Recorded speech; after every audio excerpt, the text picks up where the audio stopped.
Well, it's been a rough 2 weeks for the Cincinnati Bengals, and they lost two heartbreaking games in two very different ways the past 2 weeks. And I don't know exactly what to say of what transpired on Sunday night. We will touch on that. Hello, everyone. This is the Orange and Black Insider Bengals podcast. I am Anthony Cosenza, joining you once again, and with me is co-host John Sheeran. John, I don't know what time you turned that game off on Sunday, but hopefully you didn't watch every single second of that debacle. It was pretty ugly. That's what sucks about being the editor. I got to watch every painstaking minute of every game. I'm with you on that one. Yeah, it was bad. Yeah, and you know the unfortunate thing is we thought it would either be a shootout in a really fun game or maybe something. We didn't think it would be that bad, but maybe something resembling a 5-touchdown loss. I just, and you lose by 5 touchdowns right after you lose to your bitter rivals at the last second. It's pretty tough. Joining us for the first time in 2 months, right since the beginning of the season, Scott Schulte. Scott, been a little while. Yeah, how are you, sir? I know it's almost been a tale of 2 seasons since we've had you on. Started off 4-1, and then all of a sudden these last 2 losses. I guess since we haven't had John for a little bit, your thoughts on what this Bengals team kind of started out as, since we haven't had John. Rough 2 years prior. Pretty good start this year. Faltered recently. What do you think? Yeah, most people. I think Vegas had him at 5 or 6 wins. I think most fans were kind of hoping 8 or 9 wins. So starting 4-1 was obviously very exciting, but of course part of that is you have to look at who were they playing to get to 4-1. It's not like they were playing the Patriots and the Chiefs, and obviously we saw what happened when they played the Chiefs. But yeah, so I think the 4-1 was probably ahead of expectations and maybe got people a little extra excited, and then they came down to earth when the Steelers game I think deflated a lot of people, but they were right in that to the end. And then the Chiefs game, it was a road game, very good team. But yeah, still that was. So I think, at the end of the day, if you would have told us at the beginning of the year, they'd be 4-3 at this point without getting anything from Billy Price, without getting anything from John Ross. I think most fans would probably have said, 2 months ago, that's a position I'm okay with. I like that. It kind of puts you right there in the hunt for the division for a wild card spot. You're in the playoff hunt. You're right there. You haven't gotten contributions from some of the guys you wanted to get contributions from, like Perfect and, some of those other people. So I think that's at the end of the day, it's a nice spot overall. It's obviously not great, but yeah, after 7 games, I think heading into the Tampa Bay game, it's a decent spot to be in. Yes, and there's a lot of that we will talk about tonight. We're not going to really go through. We're not going to really go through either loss too much tonight because really we talked about the Steelers a lot last week, and then I'm not quite sure what we could really break down this week aside from just the Bengals getting utterly demolished. So we won't talk too much about that, but more about what's ahead, what's the problem, what are the problems with the Cincinnati Bengals currently, and how they could fix them. We'll also be joined by Gene Thomas of pretty funny podcast name, Bucwhatyaheard podcast. He runs a cool podcast there, and he will be joining us later in the program to preview Week 8. But there are so many things we could point to as to issues and all of that. But a little bit to Scott's point, the Bengals are still in the AFC North hunt. We kind of feel like the sky is falling. All these injuries are coming out. To Scott's point, the Bengals are still in the AFC North race, but things need to change. So I'll start with you, John. What right now, if you could pick one thing out of a hat, and it would be a pretty full hat, what is the one thing you would sit here and say, this is the one major thing that the Bengals need to change? Now, it can be anything from coaching to just the defense to a scheme, play calling, something within the organization. What's the one thing that you think is plaguing this team the most currently right now? I could just say Marvin Lewis and be done with it, but to go for a deeper answer, when we did our season previews, I mentioned the health of Cordy Glenn, Tyler Eifert, and John Ross being crucial for this team to get in that double-digit win range. And so far, Eifert is going to miss 12 games this year, or 12 and a half, I guess. John Ross has already missed a handful, and we don't know when he'll be back. And since Eifert has been hurt, and in the games that Ross hasn't been played, the offense hasn't eclipsed 20 points. So they had 20 points against Steelers, and that's been it. So it's been offensive inefficiencies without two of their best playmakers. And that was something that me and I'm sure a lot of other people were concerned about, because relying on those two guys when they've had durability issues in the past was always dangerous. And the same kind of goes to the defense when relying on Burfict's play and emotional leadership and his, constant antics and whatnot. So I think they just have to learn how to stay in games with let's just say a bad defense, because they're not going to be able to keep teams under 20 points, especially games like the Buccaneers and the Saints and the Chargers later in the year. They're not going to be able to keep those teams under the minimal points that they put up without Eifert and Ross. If they can't, well, they can't count Ross or Eifert obviously, but if they don't have Ross, then they need to find a way to successfully run an offense through just AJ Green, Boyd, and I guess Uzoma. Maybe use Mixon more creatively in the passing game. Use Bernard and Mixon more efficiently in the running game. Use what they do best. Utilize them to their strengths. I just think that all falls on Bill Lazor and Andy Dalton just making the proper adjustments going forward to overcome the health issues that they have on offense, because they can't count on their defense right now or in the foreseeable future. So I think that just puts even more pressure on the offense to work with what they have. So you kind of touched on a few things there, but it sounded like the injuries were the crux of, and yeah. That's okay, because really one thing, if we pick one thing, it usually feeds into a couple of other things, right? I mean, that's just how this goes. So if I heard you correctly, you're saying basically the injuries, especially to key players they were relying on offense, is probably the thing that's hurting them the most at this point. Am I correct? They need to score. They need to score points, even if things don't always go their way. Basically, yeah. Not just to John's point a little bit on the injury front. Not a good report on Wednesday heading into Week 8 against the Buccaneers. Yeah, Vontaze Burfict, who had left the Chiefs game early with a hip injury. Darqueze Dennard, who left the Steelers game early with this is a really, really fun word to say, sternoclavicular injury. John Ross, that lingering groin issue. Nick Vigil, the knee issue. Tyler Kroft, his foot injury. Giovanni Bernard, the knee injury he suffered apparently against the Falcons. You have Bobby Hart now on the injury report with a back injury, and Dre Kirkpatrick with an Achilles injury. So to John's point, this is a battered team on both sides of the ball. And I do like the point that you made with Eifert and Ross, John, just in the fact that, some people are saying, oh, well, if the Bengals were relying on Eifert to move their offense through, that was a mistake on their part. They weren't just relying. They had AJ Green, right? They have Tyler Boyd that they like. They had Eifert, yes. They like Kroft. They like Uzoma.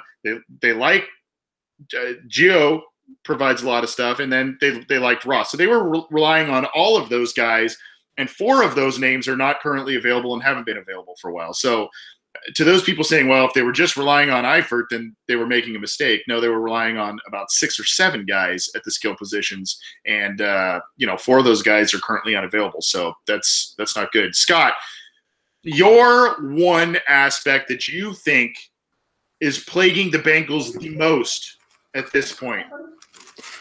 I guess if I were to pick one thing, I mean, it's like I said, it's very hard to isolate one. For me, it's got to be the defense. I mean, they're 28th in the NFL. They lost Gunther, brought in Terrell Austin. People were saying, oh, they're going to be more aggressive. It's more of a they're going to have more turnovers. They have this aggression. The pass rush has essentially been non-existent. I mean, the Chiefs game against backup offensive linemen had very little pass rush. They had no pass rush against Ben Roethlisberger the week before. Carl Lawson, who had 7 or 8 sacks last year, has 1 this year. And some of the personnel selections and some of the defensive schemes they're calling. I mean, they've had Hardy Nickerson out there for more snaps than Carl Lawson. To me, that's not a good situation. And when Lawson is out there, granted, he doesn't. I mean, he was a beast in preseason of last year. This year, when I see him, I don't know. I'll try to keep it brief because I know we're just trying to give one thing. But yeah, I mean, I wish they would put William Jackson over the team's top receiver the whole game and not just kind of put him to a side or a scheme like, put him on Tyreek Hill the whole game. Don't just let him, he's going to be on this spot and then let the offense line up, inferior guys against him so they can get other guys open. If Lawson's that good, put him out there. And if Hardy Nickerson's not, I'm haven't been impressed with him. I'd find anybody has. Vinny, right? Put somebody, or even put Fedulum as like that nickel kind of, that third safety, whatever, something. If I knew what the answer was, I'd probably be in coaching. But I think I can see what the answer is not, and it's definitely not whatever they're doing. And I think it's just a mix of things. I mean, schemes, personnel decisions, and even when there was that play, I think it was against the Steelers, when they brought this all-out blitz, and I've watched that thing several times, and they looked like they sent like 8 or 9 guys, and still had no pressure on Ben Roethlisberger. There's no way you can send 9 on 5 or 9 on 6, and not at least get one guy within a couple of feet of him. So they've just absolutely got to fix and the pass rush looked great in the preseason, and once they started playing for real, it just totally vanished. So they've just got to figure out what to do on defense. And I think it's not a simple fix as far as one thing. I mean, the linebackers can't tackle, the defensive front isn't getting the pass rush. It's a mix of things. So I'll just say defense and leave it at that. And that's a very easy place to point to and a very accurate place to point to. And unfortunately, what was Terrell Austin's reputation in Detroit, which is kind of a feast or famine type of defense, has been the case here in Cincinnati. They have a couple of games where they have big turnovers for touchdowns, where they have a couple of games where the pass rush is awesome, a couple of halves where the pass rush actually does some good things, but then they have games where they totally disappear. They have games where the turnovers are not there, and obviously that either leads to losses or very close games that maybe shouldn't be a close game. And just kind of a caveat. I mean, it's sometimes people lump them together, but a lot of times they are 3 different phases. The special teams crew has given up quite a few mistakes and big plays as well this year, which is a little bit uncharacteristic. I'm going to say for me, I mean, and I don't disagree with either of you. I'm going to say for me, there's been some underachievement with former high picks, and be it in the form of injuries or be it in the form of just Terrell Austin's defense or what have you. Jordan Willis, a guy I was really high on, hasn't really done much as a Cincinnati Bengal. John Ross, as you mentioned, John, hurt a lot. When he's out there, the offense is different, and he has grabbed 2 touchdowns this year, but he can't stay healthy. Tyler Eifert, another high pick, gone for the year again. Cedric Ogbuehi, wasted pick at this point. Jake Fisher, wasted pick at this point. A couple of third-round linebackers the Bengals have invested in. P.J. Dawson a couple of years ago, not even on the team anymore. The kid this year from Texas, not getting any time on defense when clearly guys like Hardy Nickerson and others are struggling. To me, yeah, a long time ago, first-round picks, Dalton, Green, Dunlap, in the first and second round have come out and played pretty well. But some of these other guys, I mean, there was a tweet from our good friend Joe Goodberry that he put out during the Steelers game that I thought was pretty awesome. And he listed out, I think, the first-round picks from 2013 through 2018. And at a point during the game, I think even you could even put 2012 in there with Dre Kirkpatrick. Mm-hmm. But basically 2012 through 2018, at a point in the game against the Steelers, not one of those players was on the field. Not one. And then you also look at 2012, Kevin Zeitler, a pretty damn good offensive guard. He's not even on the team anymore. They let him go in free agency. So my problem is, and spoiler alert, this is probably going to feed into the next part of this question in the next segment, but my problem is these high draft picks that are not pulling their weight. And whether that is coaching, whether that is scheme, whether that is, I don't know what exactly it is. This team can't afford, when they've invested so much into the draft, they can't afford to have all these high picks not doing well, and especially when they have had 2 straight losing seasons. And they started off hot this year. They keep losing to the good teams. They need to have these marquee players on the field available and play well. I understand injuries; they happen. Sometimes it's a bad luck thing, and the team can't necessarily always help that. But to me, this is absolutely killing the team. And I don't know exactly all of the specific reasons for it, but I see it, and you don't see these guys on the field, and that to me is troubling. So those are some of the issues that we on the Orange and Black Insider have pointed out. I'm saying the high draft picks not pulling their weight. Our good friend Scott Schulte and co-host Scott Schulte says the defense is not up to snuff, which is definitely the case. And my co-host John Sheeran says injuries, among other facets, is to blame for a lot of the Bengals issues going forward. This is the Orange and Black Insider Bengals podcast. We are so happy to have you with us, even though the team has lost 2 in a row and 2 in pretty ugly fashion.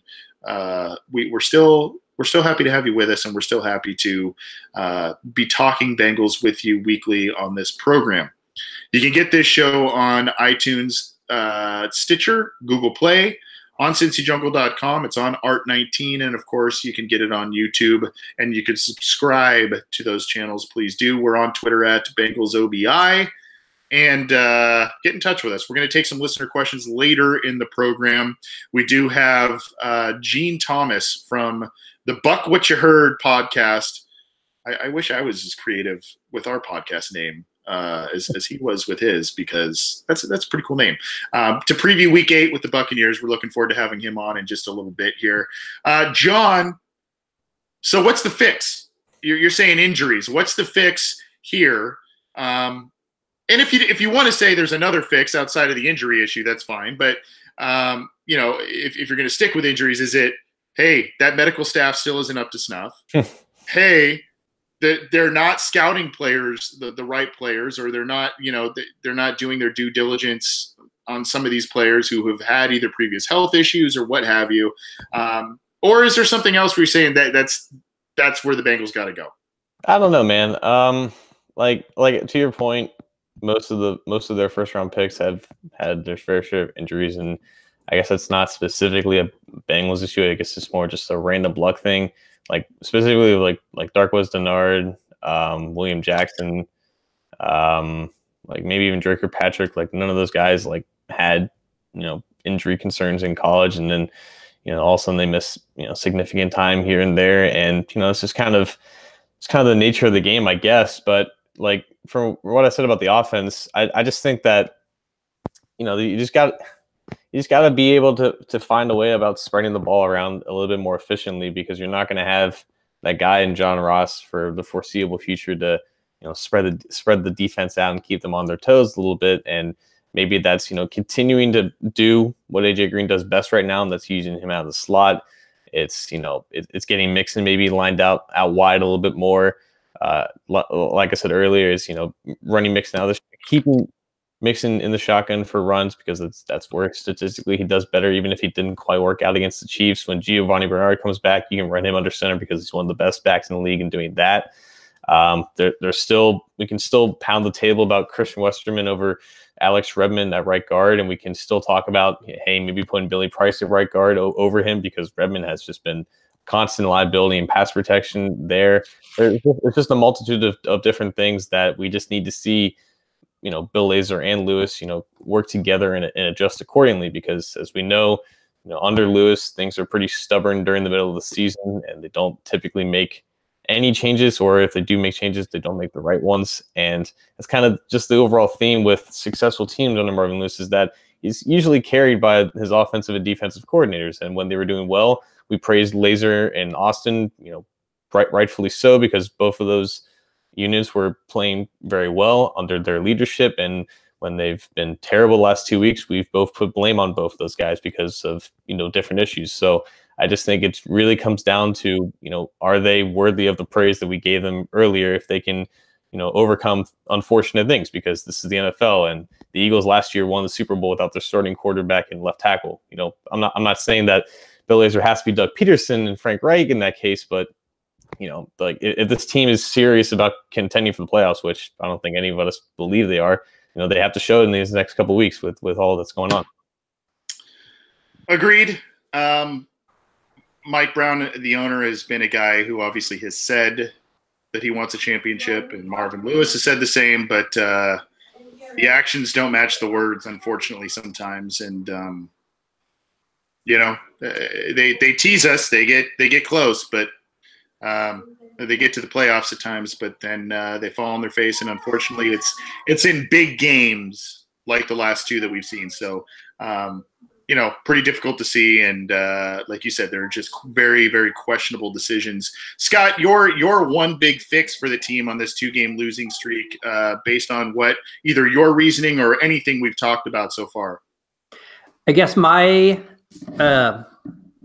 if I was to have one big change, it would be the big change I think a lot of fans have been hoping for many, many years. And that would be for Marvin Lewis to finally have that come to Jesus moment in regards to halftime adjustments or in-game adjustments. When you see a game like the Chiefs, where the Chiefs keep doing the same thing over and over, and you keep looking as inept as you do over and over, at some point, you've got to chat with your coordinator, chat with someone, positional coach or someone, say, hey, whatever we're doing isn't just working. It's just not, it's worse than not working. We need to try anything. And you would think after it's 15, 16, 17, whatever many years, since 2003, whatever the math, 15 years, that at some point he would come to that realization. And that would be my one big thing. Now, there's a few small things. There's much simpler things because I don't know if that moment is going to happen. The small things I'd do, I'd stop handing the ball off to Walton. I would stop running behind the middle or right side of the offensive line. I would scheme a pass rush where I don't need to rely on Geno Atkins to be a dominant all-pro beast to win 101, that I can actually get other guys involved in the pass rush by the way we are scheming or lining or whatever we're doing. Those would be the simple things. The bigger thing would be, like I mentioned, that whole thing and, adjusting and not determining your scheme before the game and then refusing to deviate from it when it obviously doesn't work. So, yeah. And so it sounds like both of yours in different ways go back to the root of coaching, right? John, you're kind of talking about personnel decisions and things of that nature, correct? Mm. Scott, you're kind of talking about, halftime adjustments and things of that nature. So, those are two separate issues, but they do come down to coaching and whatnot. I'm going to kind of go a little bit, I guess, higher in the organizational hierarchy, and I'm going to play off of what I said about the draft. And I've said this before on this program and on CincyJungle.com and all kinds of things. I think there needs to be a shift in the offseason focus. And, I think relying on the draft is a sage and wise strategy, especially for a small to mid-market team that doesn't, spend the big bucks or makes always the splashiest moves in the offseason. But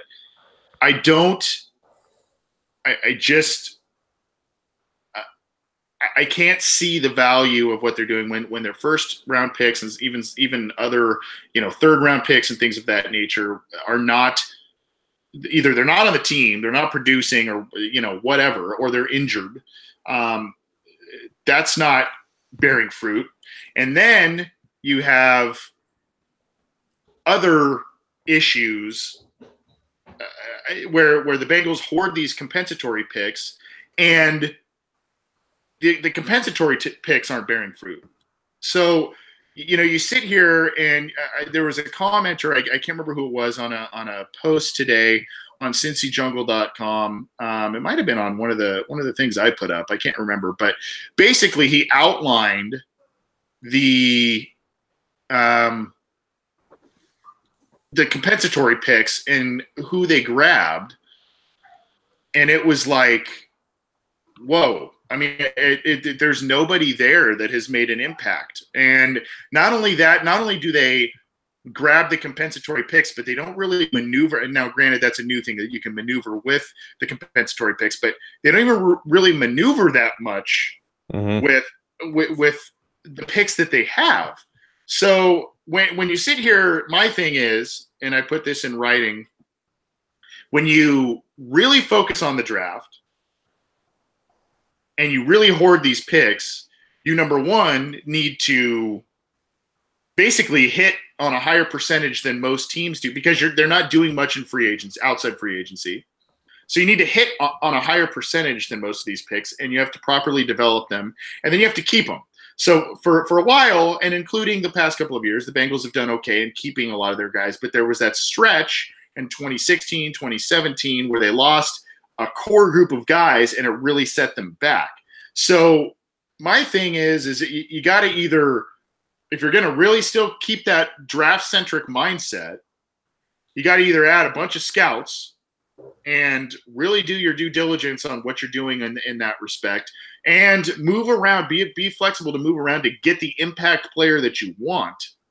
Or you have to be a team that says, you know what, we do need that one or two upper tier 2 outside free agent that's out there.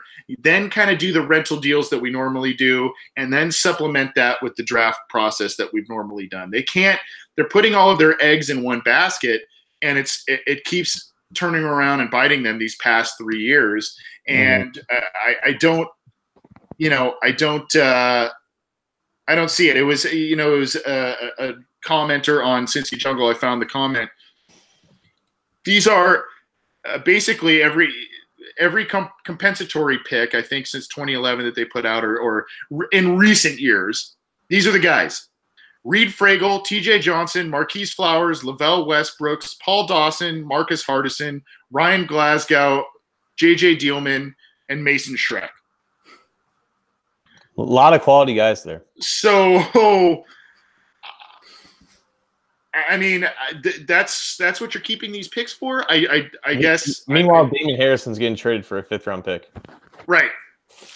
So I think that the Bengals need a shift of approach there, along with, of course, what you guys said. And I think mine is a bit more long-term process, and will take some major organizational changes in order for that to happen. Yours can be immediate fixes, and probably can be ones that the Bengals can use going forward in this season, and maybe still salvage a possible playoff berth. This is the Orange and Black Insider Bengals podcast. I'm Anthony Kazenza, and I'm joined by Scott Schultze. Finally, for past 2 months, we've missed him, and my usual co-host, John Sheeran. We appreciate you tuning into this program. We're on iTunes, we're on YouTube, Stitcher, Google Play, cincyjungle.com, and all of our stuff is on Art19. We're going to now adjust our focus a bit to Week 8 and the Tampa Bay Buccaneers, and we have Gene Thomas from one of the best podcast names I've heard in a long time, Bucwhatyaheard. Gene, before we kind of dive into this matchup, which is one that we don't see very often between the Bengals and the Buccaneers, tell us a little bit about yourself, how you got into the podcasting, and I would assume you're kind of in the Tampa Bay area, maybe? Yeah, I'm from Tampa originally, and right now my job moved me out to Phoenix. I'm in Phoenix, Arizona, but I do get to go back to games in Tampa all the time. So home is home, and I've been doing podcasting since like 2013, and just kind of on and off. And I really didn't like the way the media was presenting the small market team, so I just kind of gave myself an opportunity to go out there and give a voice for the fans. A lot of my stuff is fan related. And I would rather listen to a podcast like yours to get insight on a team rather than go to NFL Network or ESPN to get that kind of information, because you're asking questions that fans want to know, and that's what I want to know about. So like you, I'm out here getting different guests on and trying to get the fans' perspective, as well as get some knowledgeable people on that can help the listeners to know a little bit more. Well, super grateful that you made the time to come on tonight, and I am pretty stoked to go on your show as well here. You've graciously invited me to come onto your program. So if for the fans and listeners of this show, definitely listen to the Bucwhatyaheard podcast this week and going forward. And I like what you said about the I guess the media bias a little bit in terms of NFL teams. Obviously the Buccaneers are, they've won a Super Bowl, so they were pretty popular for a while, but they've kind of get lost in the shuffle, as do the Bengals sometimes in terms of overall popularity in the NFL. And it's good to have a soundboard and a platform, like you said, for listeners and fans to have their voice be heard. And like I said to our listeners later, we'll be ending the show with text, calls, emails, all that stuff. So stay tuned for that. So Gene, I'm just gonna start it off with you. I'm gonna go super obvious, and then we're gonna kind of just roundtable this thing. The quarterback issue in Tampa Bay. I don't even know if it's really an issue anymore, based on the fact that Tampa Bay won last week. But Ryan Fitzpatrick, and trust Bengals folks, we know who Ryan Fitzpatrick is and what he's about and all of that. We've seen a lot. And Ryan Fitzpatrick did what Ryan Fitzpatrick does, which is has a couple of insane games, then a couple of games where you're going, dude, what are you doing? That result in losses. But he had that fan base energized. Jameis Winston, obviously a more talented guy, but sometimes doesn't have it all together upstairs. What is the pulse of the quarterback position going forward with Tampa Bay? And obviously they're committed to Jameis because he was the number 1 overall pick. But is that kind of positive with him? Yeah, that's very accurate. And I guess for a lot of fans weren't real happy with his performance against the Cleveland Browns. Me personally, I was fine with what he did. They won the game. He was able to drive down the field and actually put them in a position to score at the end of the game. So he did what a quarterback is supposed to do, put his team in a position to win. A lot of people aren't happy with the turnovers. A lot of people talk about his inconsistencies, but what I've seen from him is constant progression since his rookie season. A lot of people are going to disagree with you, but if you look at the stats, I mean, that's kind of what they show. We just need the wins and losses to kind of back that up. I'm excited about this game. This is a good measuring stick to see where Jameis Winston is playing against a team like the Cincinnati Bengals, getting to see a Geno Atkins out there and some of the other defensive players as well. So I'm kind of excited to see what this offense can do against that defense. So we all watched, because the Bengals weren't playing at 1, I got the opportunity to watch the Bucs play the Browns because it was in the Ohio market, and I guess we all kind of saw how that game turned out. On a scale of 1 to 10, how confident are you that Chandler Cantanazaro can make that field goal again? I'm fine with it. I think he can. It's all in his head, Kickers have it from the neck up. They could have all the physical tools in the world, but if they don't have it from the neck up, that's just kind of what messes them up. And you saw he missed that extra point, and then he missed a field goal, and then he turns around and kicks the ball short of going through the end zone. But at the end of the game, they gave him a chance, 59-yard kick, and he nails it. Talking with Gene Thomas of the Bucwhatyaheard Tampa Bay Buccaneers podcast. So glad to have you with us. I like you, I guess. You mentioned you live in Arizona, Gene. Now, I live in Southern California, so I saw a ton of Ronald Jones. And I absolutely loved the kid. I loved it. I loved him in college. Mm-hmm. The stats so far, I think he's maybe battled a couple little nicks and whatnot, but you look at his stats, nothing truly jumps out at you. He's got the 1 touchdown, but that kid was explosive in college. He's got great speed, but he is kind of the one cut guy. Your thoughts on him and his future with the Buccaneers? I mean, obviously Tampa Bay now has a lot of explosive playmakers at the skill positions, and I think he can be one. But your thoughts on him and his future? Well, I like Ronald Jones. I think as he comes along, as the season progresses, you'll start to see more and more of him. I think they've been bringing him along. I think he's had issues with the playbook, learning the playbook and putting himself, on the field. You had another early in the season, you had another running back, Sean Wilson, who was a special teams guy.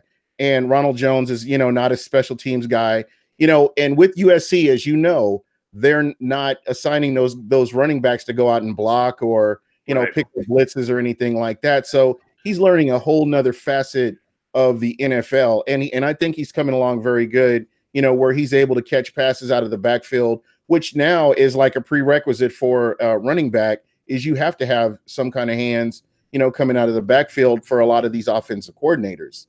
So looking at Ronald Jones, I'm patient. I feel like, he's a rookie. Let's bring him along slowly, and eventually he will get out there and show what he can do when the time comes. Yeah, and I mean, if there's one, if you want to do a correlation or a silver lining for Ronald Jones in his future, Giovanni Bernard, a running back for the Bengals, was a guy who was known as he did some kick returns in college. He obviously ran the ball, caught the ball, but he has been a very good blocker. He has become a very good blocker in the NFL. So that is something that obviously if Jones works on, that he could hone his craft. Big news for the Tampa Bay Buccaneers is that they fired recently Mike Smith, right? Yes. The defensive coordinator. I believe he was the highest paid defensive coordinator in the NFL. And, obviously a big name, a guy that was a head coach and led to the Falcons to some success. Deserved, a little too quick to pull the rug out from under him. Your thoughts on him and what's going forward? I think it's Mark Duffner who's taken over, an old Bengals coach, Mark right? Duffner. You guys are familiar with Mark Duffner, I'm sure, if you go back that far. I'm fine with it. It needed to happen. If you look at the play calling, defensive play calling, and the execution, it wasn't there. It just something was missing. There were games last year, year before. The one consistency I remember, there's always that one game where these players were looking lost out there. And it was just frustrating to watch this when you've got guys that have been together, the core has been together, but you still have guys that are out there looking confused and nobody can bring everything together. What you saw last week was a more energized defense, and they looked like they were all on the same page, and you saw a lot less of what you've seen in the past weeks from Mike Smith play calling and more of fire from the Duffner play calling. So about that defense, according to expected points, it's a little bit worse than the Bengals, and the Bengals defense has been obviously awful. And what you guys just suffered was a Quan Alexander injury. Talk about maybe the impact of how his absence would impact the defense going forward under the new defensive coordinator, and if your guys' replacement could do something to an effect of kind of compensating for the loss of a guy like Quan, who when I see on Twitter, he's kind of like that emotional leader of that defense. Yeah, that's exactly what he is, and he meant a lot for this team. He was your quarterback on the defensive side of the ball, and just losing him was huge. There was a interview with JPP, and he even said that this guy, just playing with him, he's looking forward to playing with him next year. And you have a consummate professional like JPP to say something like that speaks volumes about that player. So yeah, I like him. I had been on him a little bit, if you watch some of my past podcasts, for being undisciplined in some of the games that they've played. But this last game, while he was on the field, he really made up for a lot of that against the Cleveland Browns. Talking with Gene Thomas of Bucwhatyaheard podcast, previewing Week 8 against the Cincinnati Bengals as the Buccaneers travel to Cincinnati this week and take on a game of two interesting and somewhat under the radar teams. We're going to get you out of here in just a few minutes here, Gene. Appreciate the time. I want to jump in here real quick. Yeah. There's a lot of similarities, I mean, injury-wise with the Cincinnati Bengals. I was just looking at some of the injuries that you guys have. I mean, Trayvon Henderson, Tyler Eifert, John Ross with a nagging groin injury, just a lot, Giovanni Bernard. And you got a lot of guys that when you started the season, these were guys that were key pieces in putting the Cincinnati Bengals in a position to make that playoff run. And then you lose these guys, and it kind of changes how you do things. I realize that it's next man up. But again, these are guys that you kind of were expecting to come in and make plays and put this team in that position. When you look at the Tampa Bay Buccaneers, I mean, you lose Vernon Hargreaves, Chris Conte, a guy that Kendall Beckwith, who had a huge season last year at linebacker, and he's lost with an injury before the season started. Then you lose Jack Sitchie, a linebacker, and then Quan Alexander. So, and we don't even know if Gerald McCoy is going to be playing on Sunday. So, a lot of injuries along that defensive side of the ball, and guys that we really expected to make plays, moving forward through the season. Yeah, and for the Bengals on offense, it's no coincidence they were putting up quite a few points the first, 3 weeks of the season, 3-4 weeks of the season. Then they start losing Tyler Eifert, John Ross, all these guys, Tyler Croft, their other tight end, and the points drop a bit. But I like that you brought up Tyler Eifert, because that's where I'm going kind of with my next question, because a lot of fans a couple of years ago wanted to see the Bengals draft O.J. Howard, not only as a potential, hey, Eifert gets hurt a lot. Eifert's great. He gets hurt a lot. But not only as a potential replacement type of guy if he gets hurt, but a guy that you can put both of those guys out there. Nice safety blanket. How have the Buccaneers fans been pretty pleased with what he's done so far for them? Oh, most definitely. In the beginning, I can tell you for a fact that it was split, because Florida is a football state. So you got guys coming out of college that certain fan base members want. I want this guy. And when the Bucs had a chance to pick him at number 19, you would have to be crazy not to take an O.J. Howard at 19, regardless of who you have at tight end. So getting him was a blessing, because I look at this guy. He can block. He's physical. He takes up space, and he's learning how to use his body to make catches. So I'm really looking forward to him. Yeah, I mean, phenomenal player, and I think he was a polished player, but obviously needed a little bit of grooming. But good to see that he's making an impact for the Buccaneers. And if you, Gene, have watched anything about the Bengals defense, their covering of tight ends is not it's not one of their strong points. So O.J. Howard may have a pretty solid day going forward here. Your thoughts on how this game plays out? Kind of, a couple of these defenses that have been letting up a lot of points. Like you said, though, Mark Duffner, a guy who is pretty familiar with the Bengals, Marvin Lewis and company, taking over now the defensive coordinator duties. Tampa Bay travels. Bengals are at home. Like you said, a lot of similarities, both between the teams and what they look like and the injury front. How do you see this one playing out? Well, the defense is going to have to execute. What they say, X's and O's don't care about personnel.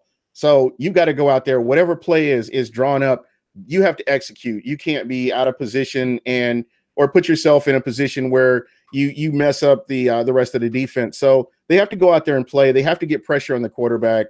The Vita Vea has been doing very well, as a run stopper. I'm very happy with where he's at. And he's continually making progress.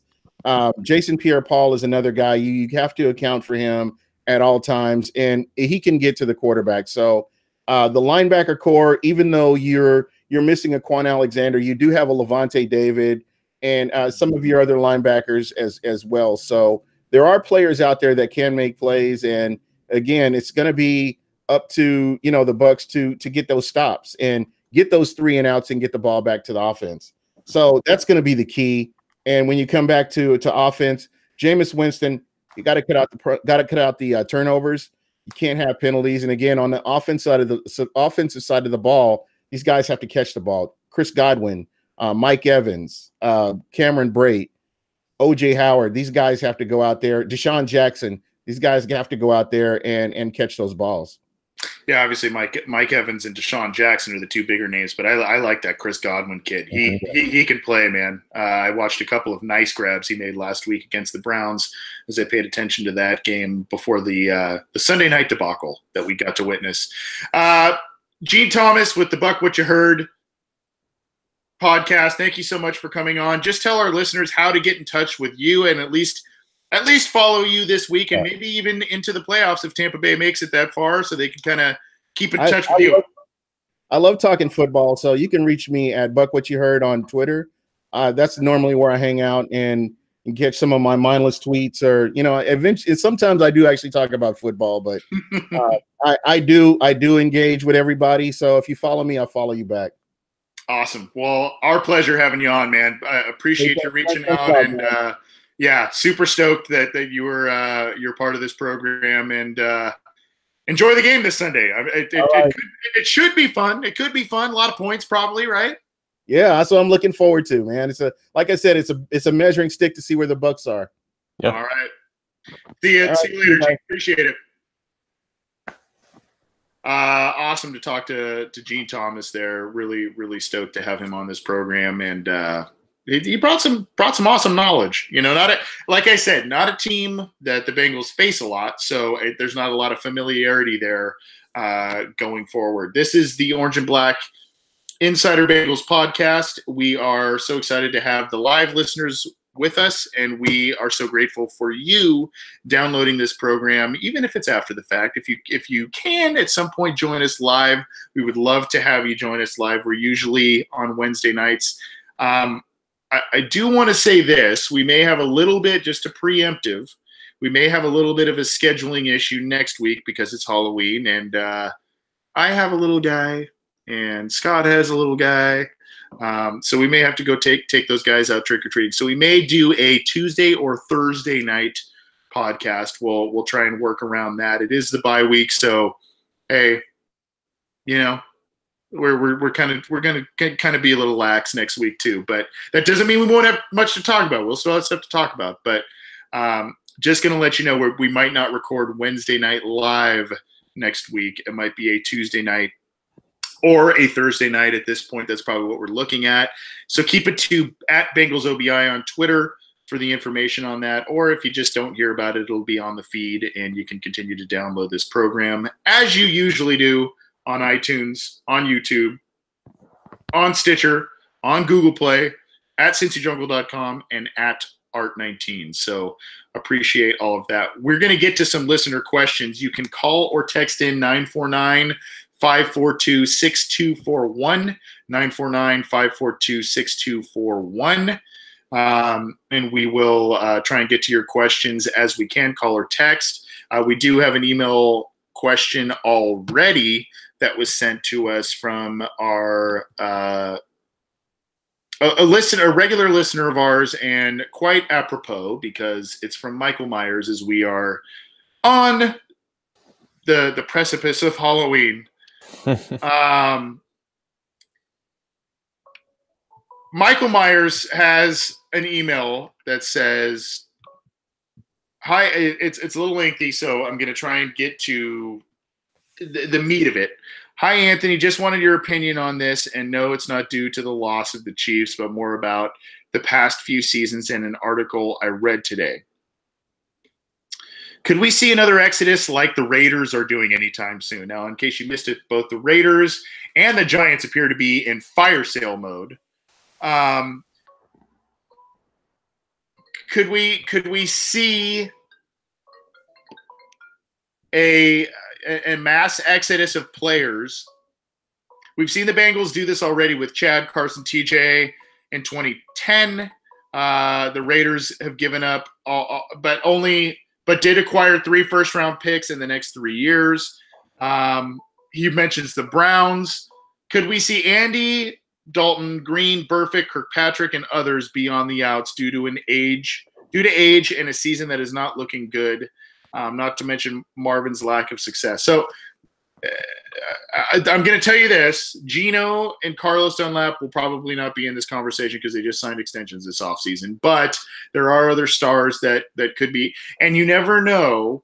I don't think this is in the DNA of an Andy Dalton or an AJ Green, but you never know about disgruntled guys in terms of losing to the Steelers, all of that. I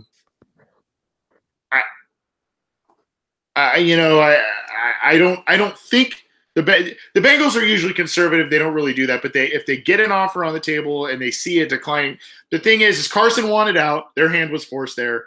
Chad was declining and he was disgruntled. Their hand was somewhat forced there. Keith Rivers was another guy that was a high pick that they just kind of said, dude, we got to get rid of this guy and get what we can. I still think that, Andy, AJ, all those guys, Andy has his ups and downs, but he's been playing relatively well this year. These guys still are playing well and are probably plateauing at this point. Yeah. Your thoughts on that email from Michael Myers, John? So the thing about the Raiders and the Giants specifically is that John Gruden signed a 10-year contract. Pat Shurmur was also a new head coach this year. Those are two brand new regimes that both organizations are thinking long term, and obviously both of them have been at 1 win on the season. They're kind of in similar positions where they're basically tanking, even if they won't say they are tanking. And the head coaches want to get clear the roster out of guys that they didn't initially bring in. Get whatever assets they can to kind of build their own versions of the team, specifically with the Raiders. Gruden's already thinking about Vegas. He's not thinking about the next year in Oakland at this point anymore. And next year is basically, a watch. He's thinking about 2020. He's thinking about playing in that brand new stadium in Las Vegas. And if he can get anything for players that he doesn't see in their long-term vision, then he's going to basically get whatever he can. I don't think that's similar for the Bengals because this is Marvin Lewis is on a 2-year contract. I do believe that there is some light at the end of the tunnel for the end of that tenure that he's on. And I don't think that the situations are comparable because it's not exactly a new tenure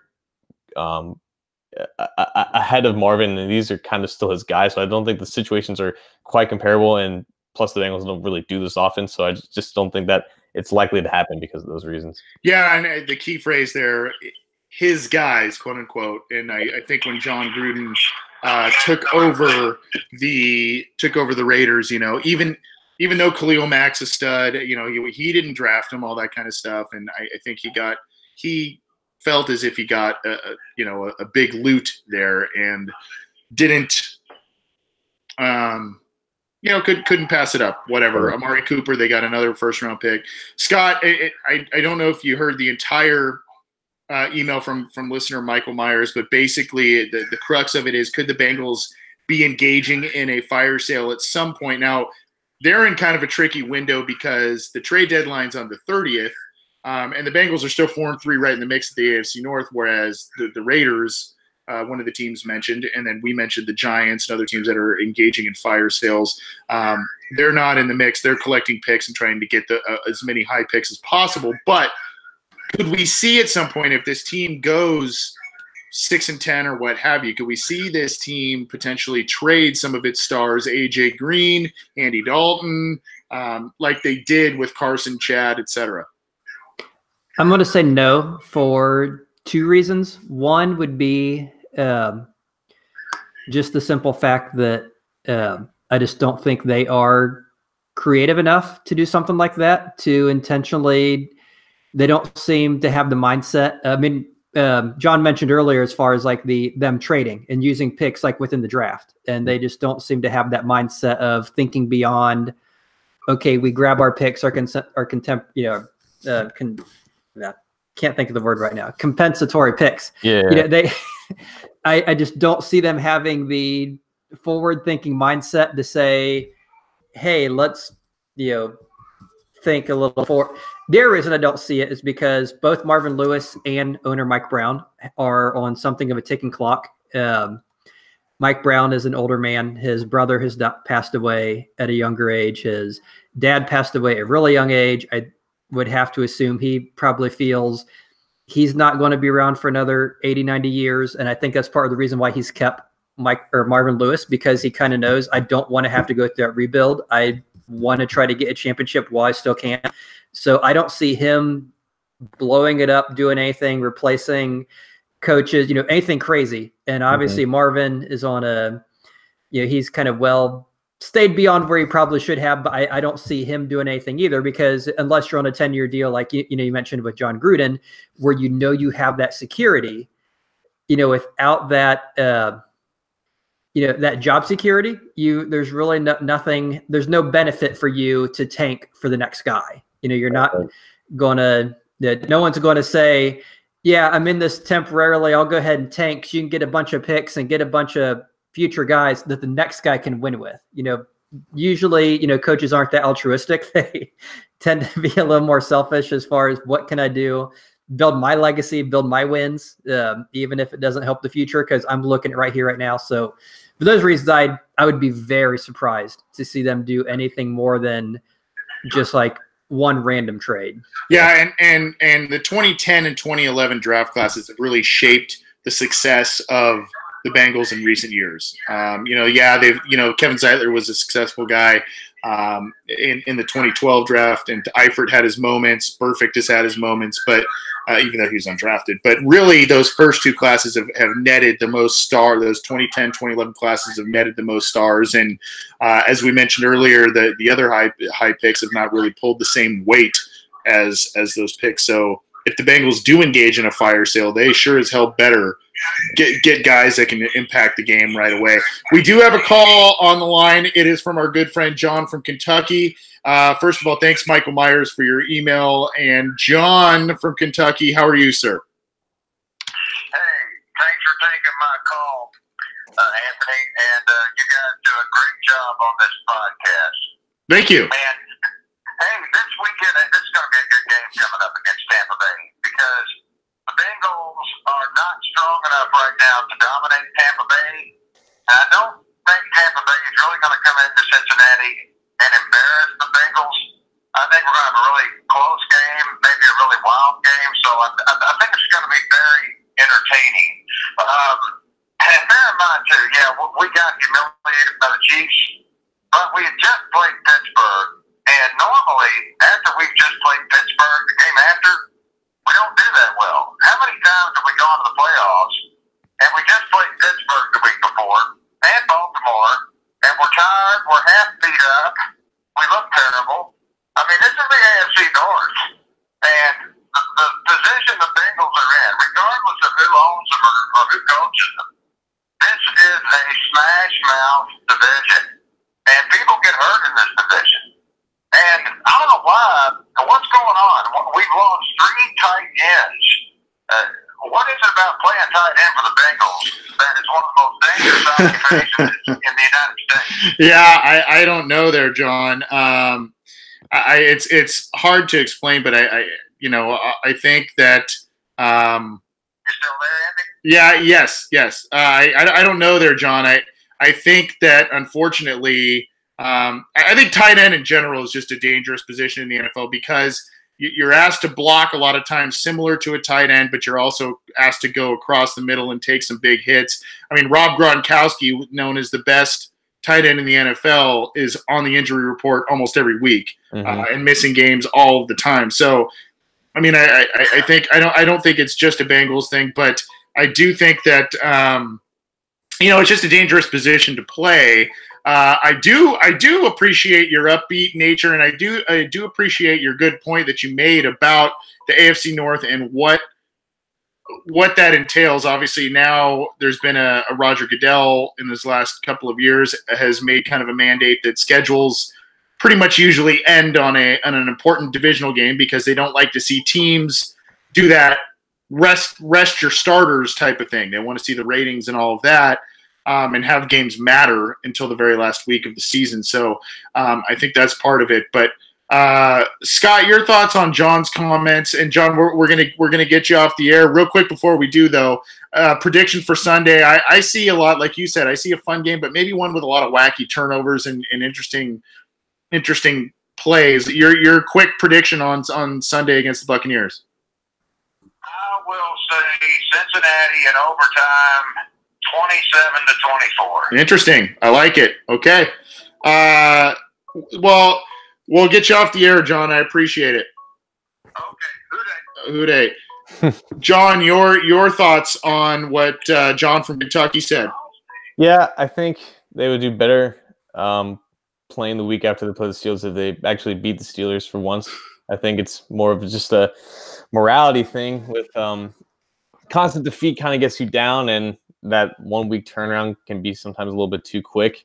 And to John's point, they have played the Steelers on week 17 a few times when they went to the playoffs, and obviously they didn't do well. And I don't think that's specifically just a Steelers issue or playing the Steelers issue, but you can't tell me with a straight face that these players aren't sick and tired of losing to the Steelers, and how that doesn't somehow take a toll that can carry on for the rest of the week. When you're practicing, you're still thinking about the game. You might not be focused completely on the next team. So yeah, if they did fine against the Steelers, if they were in the Steelers position, they wouldn't have a problem. It's just mainly just constantly losing to them rather than just playing them and getting beat up after the game, I think. Yeah, I think part of it too might just be the team they play. And I don't know why there's certain teams that the Bengals, when they play, they shouldn't struggle against, or that, a certain team, like, you obviously should beat this guy, and they never seem to. And this isn't exactly what John was asking about, but when they played the Buccaneers, it just seems like that is a team that, for whatever reason, the Bengals, I don't know if they overlook it. And it's different coaches, different players. Yeah. But you go back, like, they've had lost like 6 or 7 in a row until last year. And like the last few, they had a better record. They lost by a point when Tampa Bay came back and outscored them back in 2006. In 2010, they were winning. They gave up a halftime lead, got beat by 3 points.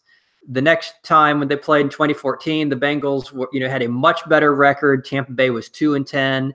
The Bengals barely held on to win that one. They were, half a minute to go. Tampa Bay was driving down the field, and they were able to stop them on a completed 4th and long where Tampa just came short. So for whatever reason, yeah, you have those teams that, and obviously, like, saying, like, after you play a certain game, but I think probably a bigger thing in the NFL would be like a night game or a Monday game where you have that short week. I don't know if Sunday night would have been enough to make the Bengals not play as well, but I think that may be coupled with the fact that for whatever reason, Marvin's teams, when they play Tampa, just don't seem to play very well. So we can kind of look at the game and think, man, Tampa scores a bunch of points, but their defense is horrible. It should be high scoring, but I don't know. It's so hard to say because when these teams play, it's just it almost looks like. Remember that 2006 game with Justin Smith and that weird roughing the passer. It was like a 13-7 game. It was just something ridiculous. We're going way back into history there, but I don't know. John, you're laughing. I don't know if it's because you remember that game or okay. Memory. Okay. Yeah, that was a disaster. Guys, we have another good friend on the line, Terrell from Cincinnati. Terrell, how are you, sir? How you doing, sir? Good. Good. We're doing well. I mean, 2 straight losses. We're doing all right. But how are you? I know. Well, I just got a couple points. I just think that we just kind of got away from preseason to now. We kind of got away from like the mixture of like the young, energized, and the vets, and it kind of slowed down when they played against the big boys like the Steelers and the Chiefs and the Panthers, and really the 2 ones really was the Steelers and the Chiefs. And I believe like the Chiefs, the Steelers game, I think the defensive coordinator fumbled on that one, and that's what they got the thing. And then the Chiefs game, I think the rookies panicked, and the vets kind of was lost a little bit. And a mixture of defensive coordinator too, and then a mixture a little bit of everybody just in sync. And then a third receiver, who's the third receiver, who's the second receiver, and everybody stuff like that. But anyway, I just want to see Westerman at right guard, some playing time for Jefferson, and Jim Hasley as defense coordinator or defensive line coach. To try to, I ain't saying fire Terrell Austin, but demote him a little bit. Like that's all. Well, a lot of good points there, Terrell. We're going to talk about him off the air with you, and you made some amazing points. Always appreciate you calling in. Continue to be a regular, sir. Appreciate it, and hopefully you get to win. No problem. Y'all, this is the best Bengals channel on earth. One thing I really get say, y'all top 10 number one. Good point. Everybody, I like the little game I was playing about the GM game. I don't know if y'all did it on purpose, but that's how I feel. Y'all what y'all was doing earlier. Oh, nice. Well, I appreciate the compliment, man. You're welcome on here anytime. Appreciate it. And you brought up some great points that we're going to talk about tonight. You know, there's a lot here from Terrell, and you can go to, you know, obviously the coaching situation and possible changes there. I like what he said though about kind of the young guys and playing all that. John, I'm gonna start with you on this one because you do the weekly lineman on Cincy Jungle. You watch some tape. There's also a post on Cincy Jungle about snap distribution, and I thought Terrell brought up a good point about, hey, you know, things were working against Miami, against Atlanta when, you know, yeah, Willis isn't getting in the stat sheet, but he's in there. Sam Hubbard is making some impact plays here and there. Yet against the Chiefs and the Steelers, Cincinnati went with the veterans. They went with Michael Johnson. How many? I don't think they calculated it correctly because I think Michael Johnson is still missing backfield tackles against Kareem Hunt as we sit here tonight. I mean, there were like 3 at least where I'm like, dude, wrap the guy up. And I love Michael Johnson. I love him as a guy. I love him in the locker room. I think he's a good rotational guy in this team, but still he gets the bulk of the snaps. When's that going to change? You look at Terrell also talked about Westerman. There's just this bullheadedness with Marvin Lewis and the staff, and I don't get it. Yeah, and the Westerman issue has nothing to do with veterans. Alex Redmond, who's a third-year undrafted guy. Lewis just has favorites, and that's just something that we've come to accept. And like, he's not just like Paul Alexander wasn't going to talk bad about Russell Bodine. Marvin Lewis isn't going to talk bad about Alex Redmond. So that's just something that we can just forget about, I guess. And I'm partially to blame because I brought it up earlier. But with Michael Johnson, I think it's more of just a thing about with Willis and Hubbard. I haven't been too impressed with either of those guys so far this year. And obviously Hubbard's a rookie. Willis is a second-year guy, and I expected to see some type of jump with him. And we haven't quite seen it yet. And I think that's partially to the reason why Johnson is still out there for more snaps than what we would like to see because, you know, we know what we're getting with him. We don't exactly know what we're getting with either Willis or Hubbard at this point. Hubbard's made some great splash plays. I'll give him that. But there's not been any realm or any sense of consistency with him. And, with Willis, you would think that he'd be able to do the same thing as Johnson, but he just hasn't really put it all together yet. And I think that's still something that we need to see before we officially pound the table against Johnson. And like your point, like Vincent Gray is basically in the same boat as Johnson, right? Like why he's out on the field getting really blown up on second level blocks, I just don't know. I don't know why you don't try someone else there. But specifically with Johnson and I guess Redmond, it's just that stubbornness, I guess, and it's just that bullish on certain guys that, you know, in the middle of the season, you'd like to see change, and it just doesn't happen under Lewis, I guess. Yeah, and kudos to Rebecca Toback and our good friend Joe Goodberry, 2 very good follows on Twitter, as well as you, John. Scott, I'd mention you as a good follow on Twitter, but you're not the most omnipresent Twitter guy. But kudos to them in terms of them bringing up the amount of pressures that Alex Redmond has allowed this year. Alex Redmond's been okay in the run game. Mm-hmm. But he has given up. He is on pace to give up by far the most pressures that any offensive guard has given up in the NFL in the last handful of years. I think he's on pace for over 70 at this point right now, which is unbelievable. He had 6 against the Chiefs. Scott, you and I have been around these parts for a while. We've seen a lot of things. We've seen a lot of stubbornness from Marvin Lewis. I want you to touch on that point, but I also want to touch on another kind of caveat that Terrell sort of talked about, but didn't specifically mention, and that's Joe Mixon. Because my thing is with this is you have injuries to Croft, Eifert, Gio, and Ross. I mean, you kind of got to say, okay, we were this, pass happy offense the first 3-4 weeks, and we had all of these guys. Now we don't. Mixon still is showing, regardless, that he can be effective. Granted, it's mostly draws, delays, and things of that nature. So I want you to talk about a little bit about the stubbornness of Marvin Lewis and his reluctance to change some of these positions, but also Joe Mixon and the fact that they should be relying on this guy a bit more. The carries have dropped the past couple of weeks. They should be relying on this guy a bit more, especially with the injuries, right? Yeah, and I think starting with that one, you look at the carries, he's averaging 12 yards, or not 12 yards a carry. That'd be pretty awesome. 12 carries a game the last couple of weeks. And the first three games, the first two, and then the first one back from the injury, he had 17, 21, and 22. So right there around 20, all of a sudden dropping off. And the difference is in those other two, they were losing. And it's almost like they just get away from what they're good at, what works. When they're losing, they tend to get away from, okay, we're just going to run the ball. We're going to trust this guy who is a very good runner when he has the ball.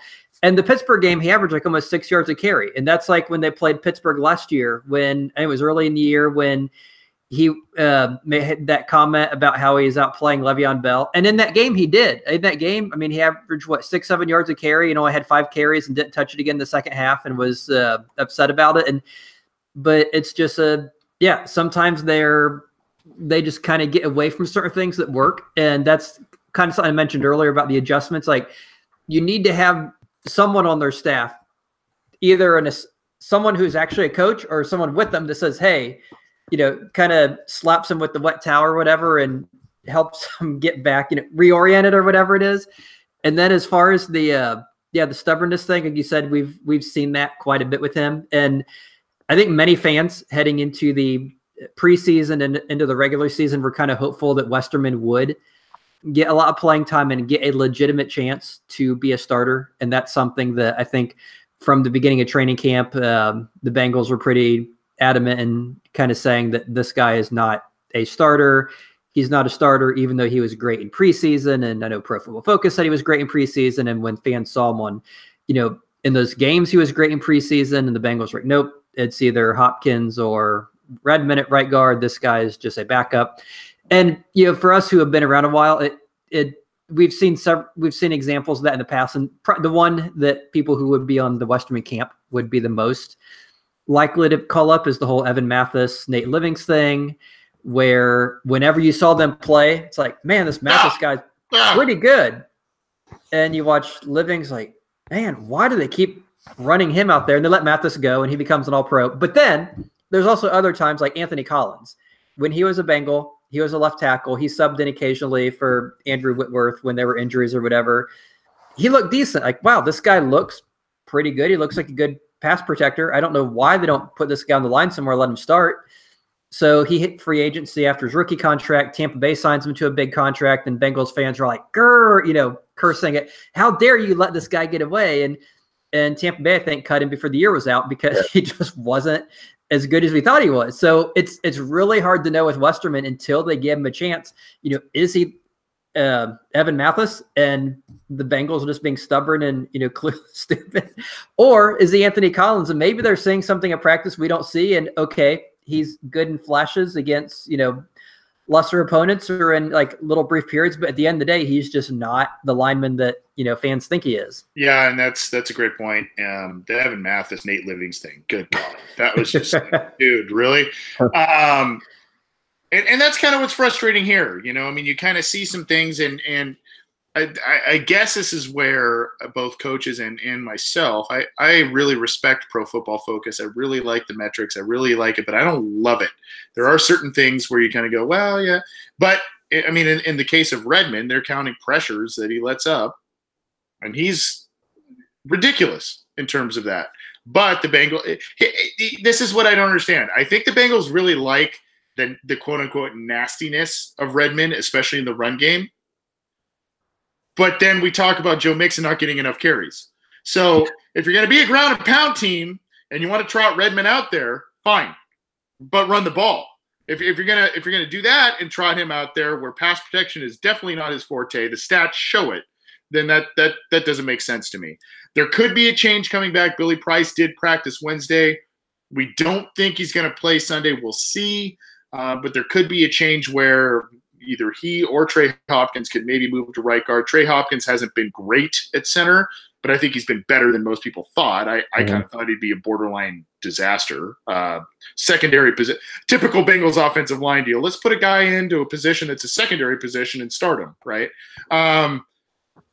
So that's my thing, and I think now, just because of the injuries and everything, I think that Joe Mixon kind of needs to be a guy that they rely on, and I think the stats show that the Bengals run most of their successful plays. John, you can corroborate this, out of the shotgun, and they run a lot of their successful run plays out of draws, delays, things like that, especially with Mixon and his patience to kind of find creases. They noted on Sunday Night Football where he, even Chris Collinsworth said he looks Le'Veon Bell-esque on some of these runs where he's just waiting and finding the hole, and he'll get 5, 6, sometimes 8, 9 yards. And I think that's going to get the team in more manageable third down situations, which has been a killer for them the past 2 weeks, right? Yeah, agreed. And to that point, like, just because Mixon can't run under center as well doesn't mean he's a bad running back. The best example is Todd Gurley, who, if you watch Todd Gurley, he's a beast out of outside zone, but for whatever reason, he doesn't do well inside zone. And that's just a little bit – it's just a little intricacies in the running game where, as long as Mixon is good in some place, they should just use him there. And I get that, like, in modern day, like, passing the ball is just more efficient than running the ball. But if you don't have the offensive line to pass protect, you might as well just lean on a solid running game where you're going to have success. And I think the Bengals have that, and they just need to do it. Yep. We're going to get out of here with one quick, because we have the return of Scott Schulte. We're going to get out of here with one quick, just kind of general fantasy football question. Scott, and Scott, in case you remember, is our resident fantasy football expert. Last year, I was pounding my chest because I won my league. This year, I am a cellar dweller, my friend. Some of it has to do with injury. Some of it had to do with I took some big gambles on guys like Eifert, Josh Gordon, John Ross. Late round, mind you, but it's been a bit of a gamble. Who are some guys now, or even if defense kickers, whoever, who are some players now, maybe Amari Cooper, now that he's on Dallas, some guys that you think, hey, waiver wire pickup, this is a guy who could salvage your season as you're midway through the year? Well, I guess it's really not a great answer because a lot of it depends on who's available in your league. I mean, There's a lot of different leagues, and some are, guys who tend to be a little more savvy. And so any name I mentioned is going to be taken. Or trade. If they're not free agents, maybe trade. And that's not too, like, if you read any of these articles where like, oh, grab this guy, he's only owned in like 25% of leagues. I tend to be in those leagues where like they're the 25% and those are the guys that are never available. Yeah. But that being said, usually the best, I'll give you a rule of thumb and then maybe give you a couple names as maybe like some really, really deep, desperate guys, depending if you have like a really deep roster. But a general rule of thumb that I've used historically has been you can't score points if you are not getting touches. So for me, the biggest thing is when you're looking at adding a guy maybe on waivers, maybe someone who is out there because he's underperformed or hasn't done a lot, is the guys who maybe are getting a lot of targets in the passing game, but just aren't, for whatever reason, haven't converted that to a bunch of points yet. I mean, obviously a touchdown's worth a lot more than, a catch and a yardage, but those are very fluky. And so what'll happen is early in the year, the guys who, get all their touchdowns front loaded in the season are going to be the guys who are getting scooped up in waivers, and the guys who maybe are getting a lot of targets are getting a high snap count percentage, who are used a lot in the passing game, but aren't necessarily getting those touchdowns right now. Those are the guys who are going to be available. So as a rule of thumb, those are the guys I generally target. And like anything else, it's not 100% foolproof, but generally the guys who, are getting snaps, are getting on the field, are getting targets, are getting, looks. Those are the guys who at the end of the day, at the end of week 17 and you're all done and you look at their numbers, you're like, yeah, that guy was available. He was out there. That was someone maybe I should have grabbed when he was available. And just a couple names that are coming to mind, because this is kind of just like shooting from the hip. But those guys coming back from injury, like Jack Doyle, who was a low TE tight end, maybe high tight end too, kind of a guy. But depending on what your situation is, he's kind of been passed up on as far as people's perspective, because Eric Abrams been doing so good. But one of the reasons Abrams been doing so well is because Doyle's been hurt. Doyle's coming back. He's probably available. He might be a desperation grab. Another really deep guy is Traquan Smith. Don't know if anyone knows who that is, but he is a receiver for the Saints. And now with Ted Ginn on IR, he's supposed to be their the next guy up. And his snap counts have kind of shown it the last couple of weeks that he is basically stepping in that role. And I mean, I wouldn't say he should be your top receiver, but he's someone to look at. Another guy, there's so many guys. I could just sit here and name a million names. The problem is it just depends on who's available in your league. And as far as you mentioned defense, one thing I'm a big believer in drafting defenses really late, last round or even after that. And the main reason is because it's all based on touchdowns, and defensive touchdowns are super fluky. And this is the time of year when, teams have cut a defense because they went on a bye or, something happened. And I'm a big believer at kind of looking at, okay, who are they playing the next 3-4 weeks? Who is this defense line up against? And this team, like, if you find that defense that has some really good matchups that maybe got cut or maybe isn't the best defense, because at the end of the day, you could take the NFL's best defense and the NFL's like 15th best defense on any given week in fantasy. The 15th best defense or 20th is just as likely to score points for you as that first best defense, because it's all based on interceptions. And you tip a ball, you get interception, you get a fluky touchdown, like the 2 touchdowns the Bengals had against the Dolphins. I mean, you really can't account for that on any defensive metric or project that. You can't really project, that Sam Hubbard and Michael Johnson are going to run in and get you 12 points in fantasy. So with defenses, that's a nice way to steal points, is kind of, and that way you're not hoarding roster spots. And some people like to have 2 defenses because they like to me, that's just wasting roster spots. So just kind of, I don't know, they call it defensive streaming, where you just kind of go week by week. Another thing, if you're, depending on the league, one thing also look at doing, if your starting quarterback has passed your bye, if he's a good quarterback, you may not need 2 quarterbacks, because some people are going to keep 2 quarterbacks on their team. And in doing that, you're kind of wasting a roster spot. And I'm a big believer of, you can never have enough running backs, because you never know who's going to get hurt. You never, kind of like with you look at the Patriots, they lost Rex Burkhead. They put Sonny Michel out there. Well, now Sonny Michel's hurt. And now it's, someone like Kenjon Barner or James White is going to get more touches. Well, those guys may have been available a few weeks ago, because guys like Burkhead and Sonny Michel were getting all the love before Burkhead got hurt. And but if you were using that roster spotter on a second quarterback and a second defense, well, you missed out on the opportunity to kind of scarf up those or scoop up those extra guys when you could. So, big believer of hoarding running backs, like that. Michael Douglas, one of them, says greed is good. When it comes to running backs, greed is good. And yeah, kind of keep the positions you need and look for opportunity. It's a lot of guys will make waiver picks chasing points from a week or 2 ago, because a guy gets, backup tight end gets 2 fluky catches for touchdowns in the 4th quarter, and everyone goes and grabs him, and he hasn't scored a touchdown the whole rest of the year.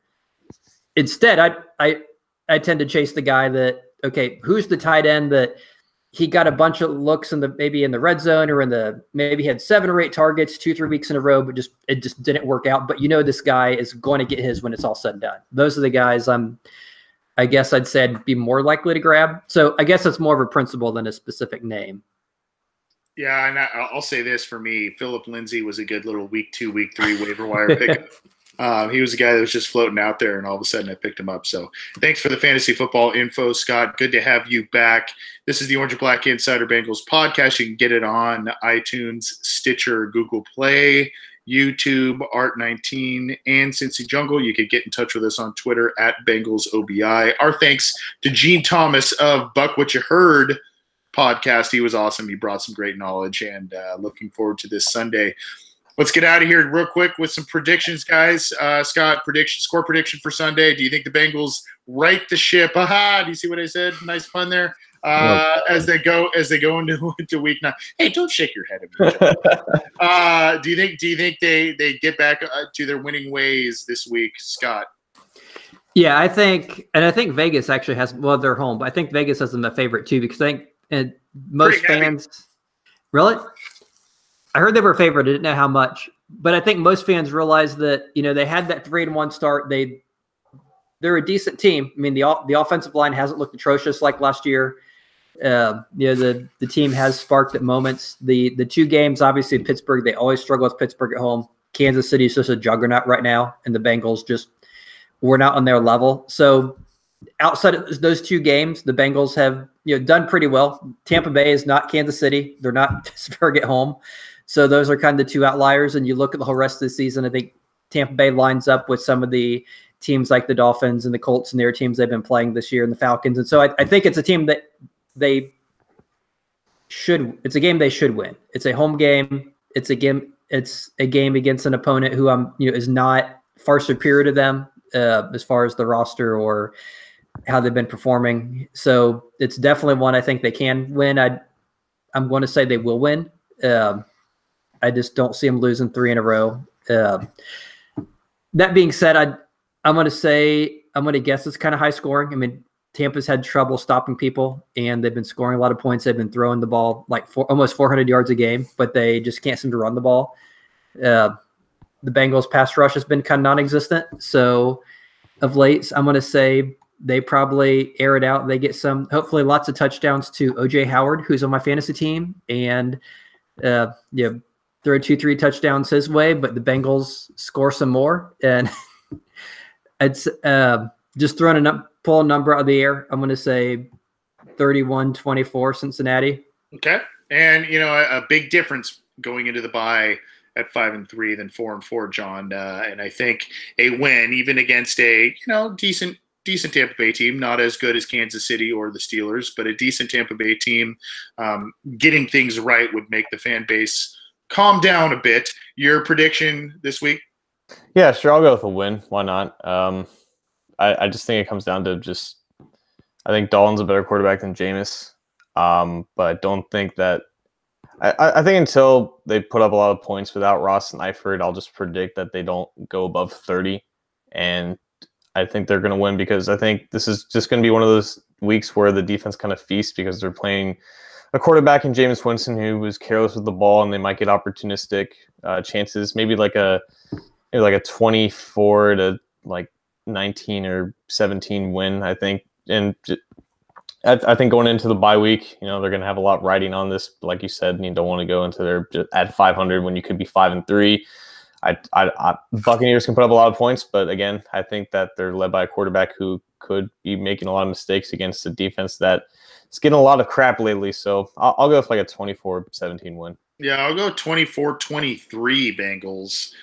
Barely win. This game reminds me a lot of last year when the Bengals had the Colts coming into town, desperately needed a win after losing a lot of games and a lot of close games and a lot of games that they just need this win. It's at home. It's against a team that has been up and down, and this game just kind of reminds me of that. But I think it's going to be one where you're frustrated a lot, a game where you're just it just bothers you. But I do think the Bengals get to 5-3, which, in case you're not a math major, that puts them on pace for a 10-6 season.